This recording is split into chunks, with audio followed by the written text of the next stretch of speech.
So hey guys, welcome back to the movie nights. इस video में बात करने वाले हैं जो नई मूवी आ चुकी है और ये साल की one of the anticipated movie रह चुकी है जिसका नाम है ब्लॉन्ड। वो एक बायोपिक है मैरिलिन मोनरो की। उसको प्ले करने वाले लीड रोल में एना डी आर्म्स। ये मूवी आपको देखना चाहिए नहीं देखना चाहिए, इस क्वेश्चन का सवाल करेंगे बाद में। लेकिन अगर आप सबसे पहले बात करते हैं, अगर आपने मैरिलिन मोनरो की बायोपिक पढ़ी है तो आपको पता रहेगा उनके स्टार्टिंग करियर से लेके उनका चाइल्ड अब्यूज से लेके उनके जो आप बोल सकते कास्टिंग काउच में जो हुआ था, साथ में उनकी जो डेथ हो चुकी थी एट द एज ऑफ 36। तो आपको ये सब पता रहेगा। लेकिन अगर आप ये मूवी देखेंगे तो मूवी देखने के बाद आपके जो पर्सपेक्टिव्स है मैरिलिन मोनरो के लिए और उनका जितना भी करियर रहा है 36 ईयर्स का, आपका पूरा ही पर्सपेक्टिव चेंज हो सकता है। आपके नेगेटिव थॉट्स बन सकते हैं मैरिलिन मोनरो के लिए, हॉलीवुड के लिए, कास्टिंग काउच के लिए, ये सब कुछ हो सकता है।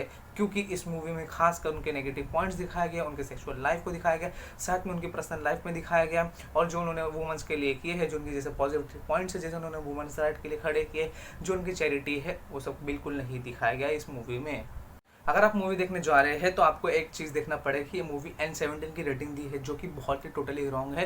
क्योंकि इस मूवी को टोटली 18+ होना चाहिए था। ये आप बोल सकते हो ऑल ओवर दी वर्ल्ड में क्वेश्चन है कि इस मूवी को 18+। अगर आप मूवी देखते हो तो आप इसमें ज़्यादा वायलेंस नहीं है, बट जिस हिसाब से डायलॉग्स और जो व्हाइट एंड ब्लैक इन्होंने कलर यूज़ किए हैं पूरी मूवी में पोर्ट्रे करने के लिए, वो अच्छे हैं। बट अगर आप मूवी देखें तो उसमें बहुत ही ज़्यादा मैरिलिन मोनरो जिसको प्ले कर रही है एना डी आर्म्स, उसके रिलेटेड पर्सनल लाइफ के बहुत ही ज़्यादा सेक्सुअल कंटेंट है। तो इसलिए इस मूवी को टोटली 18+ होना चाहिए था, ना कि N17 रेटिंग। जैसे मूवी आप बोल सकते हो ऑल ओवर द वर्ल्ड में नेक्स्ट वीक रिलीज होती है, रिलीज होने के बाद जो उनके नंबर 1 चैट्स पे आ जाती है मूवी ब्लॉन्ड जिसको प्ले कर रही है एना डी आर्म्स, तो इस मूवी पे एलिगेशन लग जाते हैं कि ये मूवी बहुत ही ज़्यादा सेक्सिस्ट है, मिसोजिनिस्ट है। और जिस हिसाब से जो साइड एक्टर्स है उनके जो डायलॉग्स है, खासकर Ana de Armas as a Marilyn Monroe, वो बहुत ही ज़्यादा वल्गर है और ये आपको मूवी देखने के बाद ही पता चलेगा। अभी बात करते हैं मूवी की। तो मूवी में हमको सबसे पहले ऐसा नॉर्मा जीन को दिखाया जाता है जो एकदम छोटी बच्ची रहती है और उनकी माता के साथ रहती है। तो हमको स्टार्टिंग से ही देखने को मिल जाता है कि नॉर्मा जीन स्टार्टिंग से ही चाइल्ड अब्यूज का शिकार रहती है। उसका जैसे उनकी डेवलप होती है तो नॉर्मा जीन उसको छोड़ देती है, खुद का करियर शुरू हो जाता है क्योंकि उसकी माँ सिक हो जाती है, तो उसको हॉस्पिटल में एडमिट कर दिया जाता है। और हमको ये भी देखने को मिला है कि जो उनके फादर रहते हैं उनके फादर नहीं, बट नॉर्मा जीन हमेशा अपनी जब माँ से क्वेश्चन करती है उसके फादर के रिलेटेड, तो उसकी माँ उसको हमेशा मारती है। ये एक चाइल्ड अब्यूज हो जाता है। जैसे जैसे नॉर्मा जीन डेवलप होते जा रही है तो उसको एक्टिंग में बहुत ही ज़्यादा आप बोल सकते हो कि उसको पसंद आने लग गई थी एक्टिंग, जो फोटोग्राफ शूट होते हैं, क्योंकि आप सिर्फ फोटो निकाल के भी आप बहुत अच्छे तरीके के पैसे कमा सकते हो। तो यही होता है जब नॉर्मा जीन एडिट हो जाती है तो उसको प्ले करती है एना डी आर्म्स से।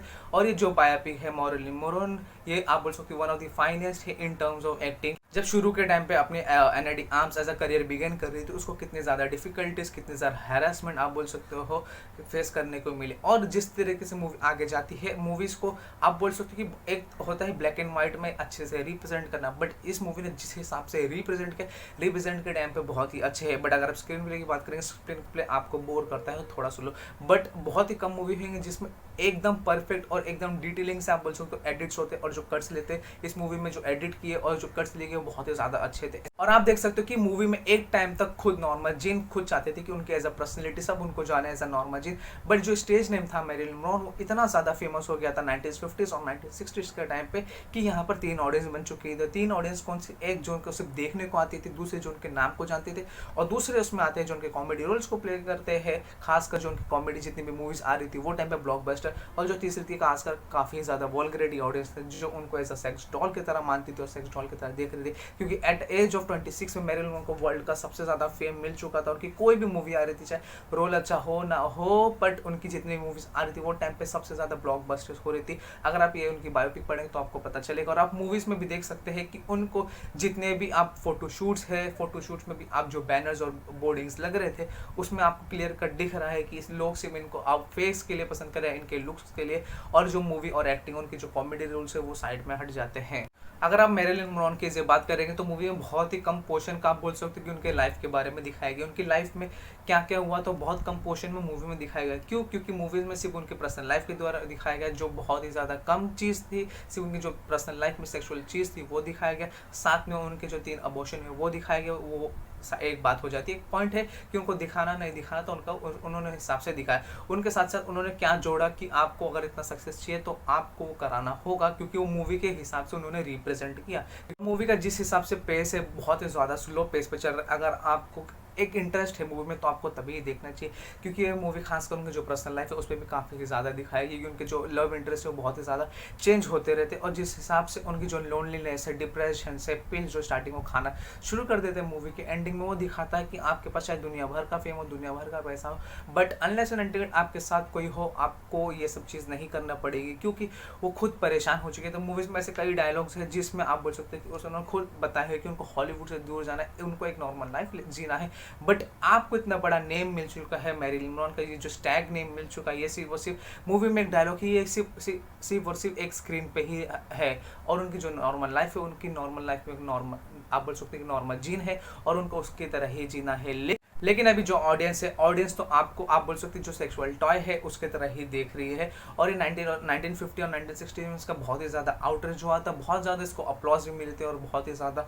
इसको आप बोल सकते हो मिसोजिनस सेक्सिस्ट भी माना गया था। लेकिन अगर आप मूवीज़ में बात करें तो ये मूवी काफ़ी ज़्यादा मिसोजिनस और सेक्सिस्ट इसलिए है क्योंकि अगर आप वॉक से लेके अब जो उनके टॉकेटिव पॉइंट्स है, उनकी आइज से लेकर, और जिस हिसाब से जो उनके साइड एक्टर्स हैं, जितने भी साइड एक्टर्स हैं उनको खासकर इतना ज़्यादा रोल नहीं था, जितना भी स्क्रीन टाइम था वो काफ़ी ज़्यादा अच्छा था। बैकग्राउंड म्यूजिक भी उतना खास नहीं था, बट आप बोल सकते हो कि बहुत ही अच्छे से यूज़ करा गया है बैकग्राउंड म्यूजिक। लेकिन जिस हिसाब से जो लेट मैरिलिन मनरों के लिए डायलॉग यूज़ करेंगे उनके साइड एक्टर्स के द्वारा, बहुत ही ज़्यादा खराब था, बहुत ही ज़्यादा वल्गैरिटी थे, इसके लिए लोग बहुत ही ज़्यादा गुस्सा है, खासकर डायरेक्टर प्रोड्यूसर्स पे। अगर आपको ये मूवी देखना है तो आपको मूवी ज़रूर देखना चाहिए, कि इस तरीके से पता चलेंगे ये जो अर्ली एज में इतना ज़्यादा फेम मिल जाता है, फेम मिलने के बाद एक पर्सनल इंसान खुद से ही आप बोल सकते हैं नॉर्मल ज़िंदगी नहीं जी सकता है, क्योंकि उसके जो सराउंडिंग्स हो जाए, उनके जो बिलोंगिंग्स हो जाते हैं, उनको उस तरीके से जीना पड़ता है, जो स्टूडियोज बोलता है उनको उस तरीके से करना पड़ता है। इसमें कितनी ज़्यादा हैप्पीनेस होती है, कितनी ज़्यादा टॉक्सिसिटी होती है, वो आपको पता चलेगा, और ऑडियंस आपको एक बोल सकते हो खिलौने की तरह, एक एंटिटी की तरह ट्रीट करते हैं, ना कि ह्यूमन इंसान की तरह। और ये मूवी एक 18+ है, जो NC-17 रेटिंग्स है उसके ऊपर ध्यान मत दीजिए। अगर आप 18 के ऊपर है तो ये मूवीज देखने जरूर जाए, इसके आपको पता चलेगा कि एक एक्ट्रेस को इतना अर्ली एज में फेम मिलने के बाद वो एक लोनलीनेस से, डिप्रेशन से पिल्स लेने के लिए किस तरीके से इतनी अर्ली एज में 36 में उनकी डेथ हो चुकी थी। और ये मूवी काफ़ी ज़्यादा एक्सपोज करती है कास्टिंग काउच के बारे में, जो स्टूडियोज़ के आप बोल सकते हो लेबल्स होते हैं, कॉन्टेंट्स होते हैं, उसकी जो स्लीवरीज करते हैं एक्टर और एक्ट्रेस, ये सारी चीज़ एक्सपोज करती है। तो इस वीडियो में अभी तक इतना ही। अगर आपको वीडियो पसंद है तो वीडियो को लाइक करो, शेयर करो, सब्सक्राइब करो। तब तक मिलते हैं अगले वीडियो में। Till then good bye.